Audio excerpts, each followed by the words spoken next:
सबसे महत्वपूर्ण पहलू ये है कि वे एक बुद्ध हैं। ये उनका नाम नहीं है। उनका नाम गौतम सिद्धार्थ है, लेकिन वो एक बुद्ध हैं। बुद्ध का मतलब है वे अपने तार्किक बुद्धि से ऊपर उठ गए हैं। बु का अर्थ है बुद्धि, ध का अर्थ है धाद। बुद्धि यानी तार्किक बुद्धि, धाद यानी जो उससे ऊपर है। जो अपनी तार्किक बुद्धि से ऊपर होता है उसे बुद्ध कहते हैं। One जो अपनी तार्किक बुद्धि में होता है वो इंसान हमेशा दुखी रहता है। कुछ होता है तो दुखी, कुछ नहीं होता तो दुखी, हर तरह से। मतलब अगर वे बुद्धि के नीचे हैं तो हम उन्हें बुद्धू कहते हैं। you're आप missing the बात नहीं point. समझे। अगर आप तार्किक बुद्धि से ऊपर हैं तो आप बुद्ध हैं। अगर आप तार्किक बुद्धि के नीचे हैं तो आप मूर्ख हैं। अगर आप तार्किक बुद्धि में हैं तो आप लगातार दुखी हैं। तो वे बुद्ध कैसे बने? उन्होंने अपने जीवन में कई चीजें आजमाई। वे एक छोटे से राज्य के राजकुमार थे। क्योंकि किसी योगी ने भविष्यवाणी की थी कि वे या तो महान सम्राट बनेंगे या एक महान संत बनेंगे। जब उन्होंने ये भविष्यवाणी की तो उनके पिता थोड़ा परेशान हो गए। वो नहीं चाहते थे कि उनका पुत्र एक महान संत बने, वो उसे एक महान राजा बनाना चाहते थे। तो उन्होंने तय किया कि वे उसे दुख से दूर, क्योंकि उन्होंने सोचा कि किसी दुख या पीड़ा को देखकर वो संत बन सकता है, तो उन्होंने उसे पूरे सुख में रखा। बेहतरीन भोजन, कपड़े और हर बेहतरीन चीज। जब गौतम 19 साल के थे, उनके पिता ने उनकी शादी एक बहुत सुंदर युवा स्त्री से कर दी। उनको बाकी समाज से अलग एक महल में रखा गया, जहां वे पूरे सुख में रहते थे और कभी कोई दुख नहीं देखते थे। एक दिन उन्होंने सोचा कि शहर में रथ से घूमा जाए। उन्होंने सारथी से कहा, मुझे शहर में घुमाओ। तो वो घूम ही रहे थे कि उन्होंने एक बूढ़े आदमी को देखा और वो ऐसे चल रहा था। उन्होंने अपने जीवन में कभी कोई बूढ़ा आदमी नहीं देखा था। उनके पिता ने उन्हें इस सब से बचा कर रखा था। उन्होंने पूछा, उसको क्या हुआ? तो सारथी ने कहा, अरे वो आदमी बस बूढ़ा है। ये कैसे होता है? उन्होंने पूछा। उसने कहा, हर कोई एक दिन बूढ़ा होता है। उन्होंने खुद को देखा, वो एक सुंदर युवक थे। क्या मैं भी? सारथी बोला, हर कोई बूढ़ा होता है। लंबा जीने पर लोग बूढ़े हो जाते हैं। ये उनके लिए एक एहसास था, मैं ऐसा हो जाऊंगा। तब उन्होंने सड़क पर एक आदमी को लेटे हुए देखा, जिसे कोई बीमारी थी। वो उठ नहीं पा रहा था, बहुत तकलीफ में था। उन्होंने कहा, रुको, इसको क्या हुआ? वो क्या कर रहा है? वो बोला, अरे वो बीमार है। इसका क्या मतलब है? उसने कहा, यह शरीर कभी कभी बीमार हो जाता है। ऐसा किसी को भी हो सकता है। ये बस किसी को भी हो सकता है। मुझे, एक राजकुमार को, ये मुझे भी हो सकता है, ये किसी को भी हो सकता है। फिर उन्होंने खुद को देखा, अरे मैं ऐसा हो सकता हूं। फिर वे आगे बढ़े। गौतम इससे बहुत परेशान थे। तब उन्होंने एक शव यात्रा देखी। लोग एक आदमी का शव लेकर जा रहे थे। इस आदमी को क्या हुआ? अरे वो मर गया। इसका क्या मतलब है? That happens to everybody without exception. ये हर एक को होता है, इससे कोई नहीं बच सकता। तब उन्होंने कहा, मैं क्या कर रहा हूं? बस खाना, सुख भोगना और बेकार की चीजें, मैं अपने साथ क्या कर रहा हूं? And और उनके अंदर संघर्ष और उथल पुथल मच गई। अचानक एक राजकुमार होना, ये सुख भोगना और ये महल वगैरह अचानक उनके लिए बिखर गए। और वे सोचने लगे, इस सब का तुक क्या है? ये शरीर बूढ़ा होगा, ये बीमार पड़ सकता है और ये जरूर मर जाएगा। मैं अपना पूरा जीवन इसमें किस लिए लगा रहा हूं? लेकिन तब तक उनका एक छोटा बच्चा था। उन्होंने अपनी पत्नी और बच्चे को देखा। his child.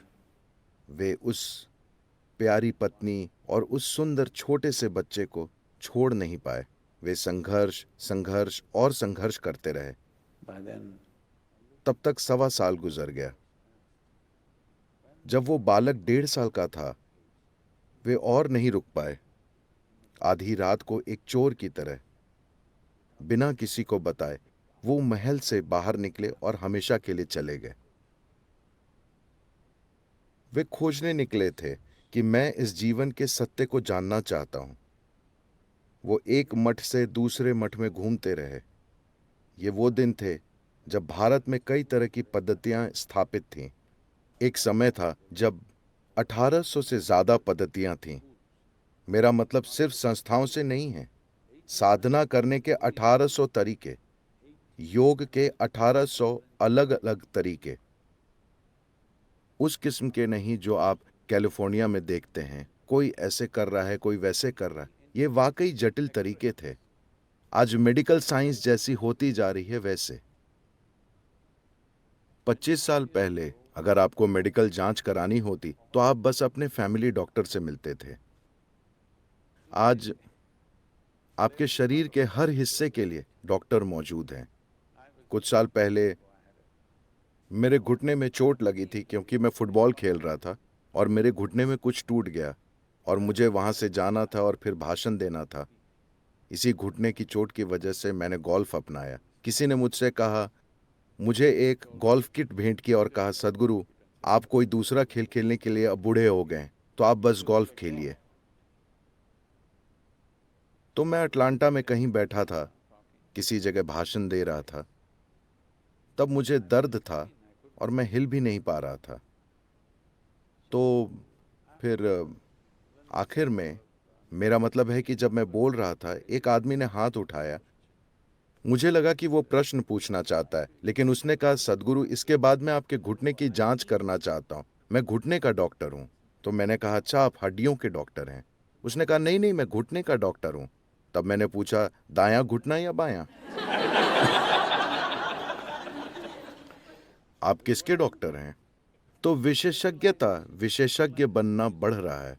शायद 50 सालों में एक समय आएगा कि अगर आप मेडिकल जांच कराना चाहें तो चेकअप के लिए 100 डॉक्टरों की जरूरत होगी। जब तक आप ये 100 अपॉइंटमेंट ले पाएंगे, तब तक शायद आपको कब्र खोदने वाले की जरूरत होगी। तब ये बेतुका बन जाएगा। आप 3 डॉक्टरों के पास गए, ये तो ठीक है। आप 5 डॉक्टरों के पास गए, ये चलेगा। अगर ये 50-100 डॉक्टर बन जाता है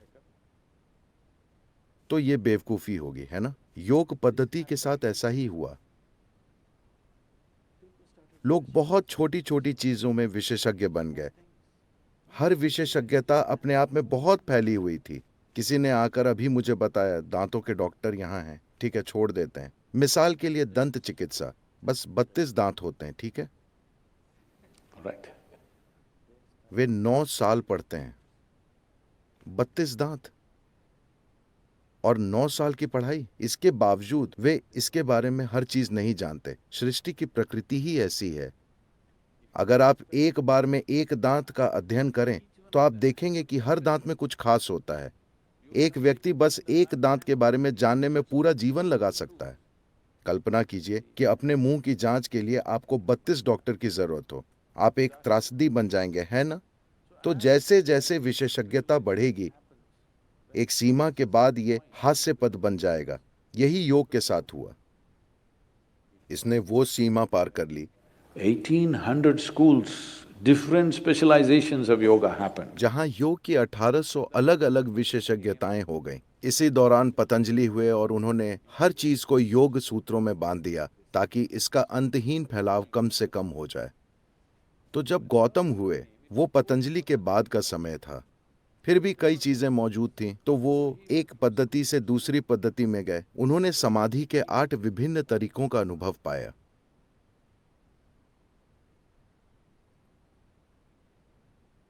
हम समाधि की बात कर रहे हैं। उन्होंने समाधि के 8 अलग अलग तरीकों का अनुभव पाया। उन्होंने पाया कि वो सभी शानदार अनुभव थे, लेकिन फिर भी उनसे वे मुक्त नहीं हुए। तो इस स्थिति में वो एक समान की तरह घूम रहे थे। अभ्यास की एक खास पद्धति को समान कहते हैं। उनका बुनियादी अभ्यास है कि वे कभी खाना नहीं मांगेंगे। वे भोजन की खोज में नहीं जाते, क्योंकि वे जीवन चलाने के मूल सहज स्वभाव को हराना चाहते हैं। चाहे जो हो, आप हमेशा भोजन खोजते हैं, कृपया इसे समझिए। आप इसे कई तरीकों से जटिल बना सकते हैं, लेकिन मूल रूप से आप अर्थव्यवस्था के बारे में इतनी ज्यादा बातें करते हैं, इसका मतलब है आप हमेशा बस जीवन चलाने के बारे में सोच रहे हैं ना। जीवन चलाने को बढ़ा चढ़ा दिया गया है, पर यह जीवन चलाना ही है। तो उनके लिए एक बुनियादी साधना है कि आप अपने जीवन चलाने के स्वभाव को हमेशा अनदेखा करते हैं। आप बस चलते रहते हैं। तो सामान बस घूमते रहते थे, कभी खाना नहीं मांगते थे। लेकिन तब की संस्कृति संवेदनशील थी। अगर लोग किसी आध्यात्मिक व्यक्ति को घूमते देखते तो वे घर में खाना बनाकर उसके पीछे भागते थे, और वो जहां भी उसे खाना खिलाते थे, क्योंकि वे जानते थे कि वो खाना नहीं मांगेगा। आज अगर आप समान बनते हैं तो अपनी मृत्यु होने तक चलते रहेंगे। उन दिनों लोग उनकी साधना के प्रति संवेदनशील थे और जवाब देते थे। तो देश में हजारों समान घूमते रहते थे। तो गौतम समान बन गए, और अगर आप खाना मांग नहीं रहे हैं तब भी आप शहर के पास से गुजरेंगे, ताकि भोजन मिल जाएगा। लेकिन गौतम ने इसे बहुत गंभीरता से लिया और बस चलते रहे। उनमें बस हड्डियां बची थीं, बस हड्डियां और लटकती चमड़ी। वे वैसे हो गए थे। तब वो एक जगह पहुंचे जहां निरंजन नदी थी। दुर्भाग्य से वो नदी सूख चुकी है, अब मौजूद नहीं है। बस 18-20 इंच पानी, शायद बहाव थोड़ा तेज था। वे नदी में उतरे। आधी पार करने के बाद उनमें आगे जाने की ऊर्जा नहीं बची। वहीं एक पेड़ की टहनी थी, सूखी डाल। उन्होंने उसे पकड़ लिया। उनमें अगला कदम उठाने की ताकत नहीं थी, लेकिन वो ऐसे आदमी नहीं थे कि हार मान लें। वो पकड़े रहे। हम नहीं जानते कि कितनी देर। लोग कहते हैं बहुत लंबे समय तक। हो सकता है कि वो 2 ही मिनट हो। जब आप कमजोर महसूस करते हैं तो वो 2 मिनट कई साल जैसे लग सकते हैं। जब वो डाल पकड़े हुए थे, उन्हें एहसास हुआ कि वो क्या है जिसके लिए मैं मेहनत कर रहा हूं। वो क्या है? मैं पूरे देश में घूम रहा हूं, एक मठ से दूसरे मठ जाते हुए ये सीखा वो सीखा। What is it that I'm looking for? वो क्या है जो मैं खोज रहा हूं? फिर उनको एहसास हुआ कि वाकई कुछ नहीं है। ये जीवन सब कुछ है। मुझे बस इतना करना है कि उन बाधाओं को हटा दूं जो मुझे इसे अनुभव नहीं करने दे रही। जब उनको एहसास हुआ कि हर चीज उनके भीतर ही है, खोजने का कोई तरीका नहीं है, अचानक उनमें अगला कदम और अगला कदम लेने की ताकत आ गई। उन्होंने नदी पार की और आकर उस पेड़ के नीचे बैठ गए जो अब बहुत प्रसिद्ध बोधि वृक्ष है। वो वृक्ष बुद्ध से भी ज्यादा प्रसिद्ध हो गया है।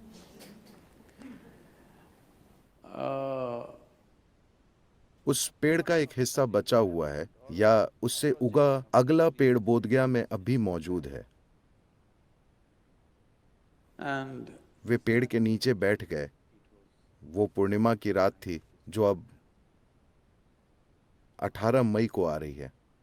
वे वहां बैठे और इस संकल्प के साथ बैठे, अपने अस्तित्व की परम प्रकृति को या तो मुझे अभी जान लेना है, या मैं बैठा बैठा मर जाऊंगा। जब तक मैं इसे जान नहीं जाता, मैं अपनी आंखें नहीं खोलूंगा। जब उन्होंने ये संकल्प ले लिया, क्योंकि एक ही समस्या है कि कोई संकल्प नहीं है। हर 2 मिनट में आपके इरादे बदल रहे हैं। अगर आप पूरी निष्ठा से लगे हैं तो ये जानने के लिए कि भीतर क्या है, कितना समय लगना चाहिए? it should happen in a moment, isn't it? इसे एक पल में हो जाना चाहिए, है ना? क्योंकि तय करने के लिए कोई दूरी ही नहीं है। समय सिर्फ तब लगता है जब कुछ दूरी की यात्रा करनी हो, है ना? अगर यात्रा के लिए कोई दूरी ही नहीं है, अगर मैं पूछूं कि आपको यहां बैठने में कितना वक्त लगेगा, आप यहां पहले से ही बैठे हैं। ये पहले ही यहां है, इसमें कोई वक्त नहीं लगेगा। तो आप पहले ही जीवित और जारी हैं। बोध होने में कोई समय नहीं लगता, क्योंकि आपको कोई एक खास चीज नहीं करनी है। जब उन्हें यह एहसास हुआ, उन्हें पूर्ण आत्मज्ञान हो गया और चांद चमक रहा था। और उन्होंने महीनों से ठीक से नहीं खाया था। असल में सालों से, वो 4 साल से समान थे और उनके आसपास के लोग मेरे विचार से उनके साथ लगभग 5 शिष्य थे। इन लोगों को लगा कि वे असली हैं क्योंकि वे खाते नहीं हैं, वो वाकई दृढ़ हैं। और उन्होंने देखा कि वे अब एक आनंद की अवस्था में हैं और वे उनके चेहरे पर चमक देख पा रहे थे। तब वे लोग उनके आंखें खोलने और शिक्षा मिलने का इंतजार करने लगे। उन्होंने आंखें खोली, उनकी ओर देखा, मुस्कुराकर कहा, कुछ खाना बनाओ, चलो खाते हैं। वे पूरी तरह से निराश हो गए। उन्हें लगा कि वे भटक गए हैं। वे सब 4 से 8 साल तक उनके साथ चले। जब उनके पास यातना के सिवा कुछ नहीं था, जब उन्हें आत्मज्ञान हुआ, तब उन लोगों ने उन्हें छोड़ दिया क्योंकि वे कुछ गंभीर चीजें सुनना चाहते थे। उन्होंने कहा, कुछ पकाओ, चलो खाते हैं। शिष्यों ने सोचा, हमारा वक्त बर्बाद हो गया।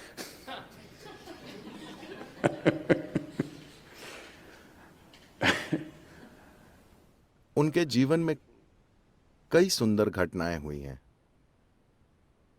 बुद्ध होने के बाद एक दिन वे नदी के किनारे टहल रहे थे और फिर जाकर एक पेड़ के नीचे बैठ गए। इसलिए नहीं कि नीचे बैठने के लिए पेड़ सबसे अच्छी जगह है। आप जानते हैं, चींटियां काट सकती हैं, क्योंकि उन दिनों की सिर्फ वही रियल एस्टेट होती थी। तब हर जगह इमारतें ही इमारतें नहीं होती थीं। तो बैठने के लिए पेड़ एक अच्छी सुखद जगह होती थी। कड़ी धूप में बैठने के बजाय आप पेड़ के नीचे बैठते थे। अपने काम में माहिर एक ज्योतिष नदी पर आया और किनारे पर पैरों के निशान देखे। भारत में किसी भी व्यक्ति के लिए नहाने का हमेशा मतलब होता था नदी पर जाना। वो नदियां सूख रही हैं, मैं बाद में बताऊंगा। नहाने का मतलब हमेशा नदी। तो वो नहाने के लिए नदी पर आए और पैरों के निशान देखे। एक विज्ञान है या ध्यान देने का तरीका है जिससे किसी के पैर देखकर कोई ये सटीक भविष्यवाणी करता है कि वो क्या करेगा। तो उसे पदचिन्ह दिखे और वो समझ गया कि ये एक सम्राट के पदचिन्ह हैं। ऐसे व्यक्ति को दुनिया पर राज करना चाहिए। फिर उसे हैरानी हुई कि एक जंगल के पास सुनसान जगह पर कोई ऐसा इंसान क्यों होगा। फिर वो पदचिन्हों के पीछे गया, ये सोचकर कि वो एक सम्राट से मिलेगा। तब उसने इस भिक्षु गौतम को पेड़ के नीचे बैठे देखा। जब उसने ये देखा तो सोचा कि या तो मेरा ज्योतिष पूरा गलत हो गया है, या मैं मूर्ख बन रहा हूं, या मैं किसी तरह के भ्रम में हूं। यहां क्या हो रहा है? तब उसने गौतम के पास जाकर पूछा, आप कौन हैं? Gautama was गौतम तब एक तरह की जसजीत जैसी अवस्था में थे। उन्होंने कहा, मैं कोई नहीं हूं, मैं बस कुछ नहीं हूं, लेकिन आपके पैर किसी सम्राट की तरह हैं। आपको दुनिया जीतनी चाहिए। गौतम बोले, वो मैं करूंगा, लेकिन युद्ध से नहीं। देखिए, आप दुनिया को 2 तरह से अपना बना सकते हैं, either by conquest or by inclusion. या तो जीतकर या शामिल करके। हाँ, मैं या तो आप पर कब्जा करके, आपको बांध कर और आपसे मनचाहा करा के अपना बना सकता हूं, या आपको अपने एक हिस्से के रूप में शामिल करके। हाँ, दोनों तरीकों से कोई चीज या कोई इंसान आपका हो जाता है ना। लेकिन अगर आप जीतने का रास्ता लेते हैं तो ये हमेशा आपके लिए सिरदर्द बना रहेगा। अगर आप शामिल करते हैं तब इससे जीवन में जबरदस्त प्रगति होगी। उन्होंने कहा, मैं दुनिया का सम्राट ही हूं। तब उसने कहा, आप एक भिक्षु हैं, आपके पास कुछ नहीं है। I own nothing and I am a nobody. That is why everything is mine. मेरे पास कुछ नहीं है और मैं कुछ नहीं हूं, इसीलिए हर चीज मेरी है। यहां तक कि गणितज्ञ भी आपको सिखाने की कोशिश कर रहे हैं कि शून्य और अनंत एक ही चीज है। तो आपके नो थिंग बनने का मतलब ये नहीं कि आप बेकार हो गए। आपके नोथिंग होने का अर्थ है आप सब कुछ शामिल करने लगे हैं, है ना। आपके कुछ होने का मतलब है कि आप सिर्फ वही हो सकते हैं। आप नो थिंग हैं, यानी आप जैसे चाहें वैसे हो सकते हैं। ये जीवन इसी तरह बना है। अगर उत्तरदायी होने की आपकी क्षमता पर कोई रोक नहीं है, तो किसी भी पल में आप जो चाहे वो हो सकते हैं, है ना? तो गौतम ने कहा, वैसे भी मैं दुनिया का सम्राट हूं। अगर आपको यही शब्द पसंद है, लेकिन मैं असल में कुछ नहीं हूं, क्योंकि हर चीज वैसे भी मेरी है। अगर आप देखते हैं कि मैं हर चीज के लिए जिम्मेदार हूं, तो हर चीज आपकी है ना? कोई व्यक्ति आपका कैसे बनता है? उन पर हक जमाने से या उनकी जिम्मेदारी लेने से? क्योंकि आप उनकी जिम्मेदारी लेते हैं, वे आपके बनते हैं, वरना नहीं है, है ना? अगर आप जबरदस्ती उन्हें अपना बनाते हैं, तो वे कभी आपके नहीं होंगे। हाँ या ना? अगर आप जबरदस्ती किसी पर हक जमाएंगे, तो क्या वे कभी आपके होंगे? वे आपके कभी नहीं होंगे। तो ये ज्योतिषी बैठ गया। उसने कहा, आप एक भिक्षु हैं, आपके पास कुछ नहीं है, और आप कह रहे हैं कि आप जसजीत हैं, माफ कीजिए, और आप कह रहे हैं मैं कुछ नहीं हूं, और हर चीज आपकी है। ये क्या है? गौतम ने कहा, आप आइए, आपके लिए मेरे पास एक तरीका है। आप जीवन की भविष्यवाणियां करने में व्यस्त हैं, मेरे पास योजना है। आप जीवन की भविष्यवाणियां क्यों करते हैं? आप एक योजना बनाने और उस पर अमल करने में नाकाबिल हैं, इसलिए आप भविष्यवाणियों पर निर्भर हैं, है ना? हाँ या ना?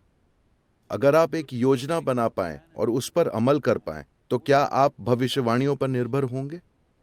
नहीं। तो गौतम ने कहा, आप भविष्यवाणियां करने में व्यस्त हैं, मैं यहां हूं, मेरे पास योजना है। Come, become a part of my plan. We'll make something else happen. आइए, मेरी योजना का हिस्सा बन जाइए। हम कुछ अलग ही चीज सच कर दिखाएंगे। आपको इस योजना का हिस्सा बनना चाहिए। हम कोई शानदार चीज सच कर सकते हैं। यही दुनिया, इसी दुनिया को स्वर्ग में बदला जा सकता है, अगर हम सब स्वर्ग की योजना के अनुसार चलें, है ना? हाँ या ना? सवाल सिर्फ ये है That कि एक संभावना और एक वास्तविकता के बीच एक दूरी होती है। क्या हमें वो दूरी तय करने का साहस और प्रतिबद्धता है? बस इतनी सी बात है। हाँ,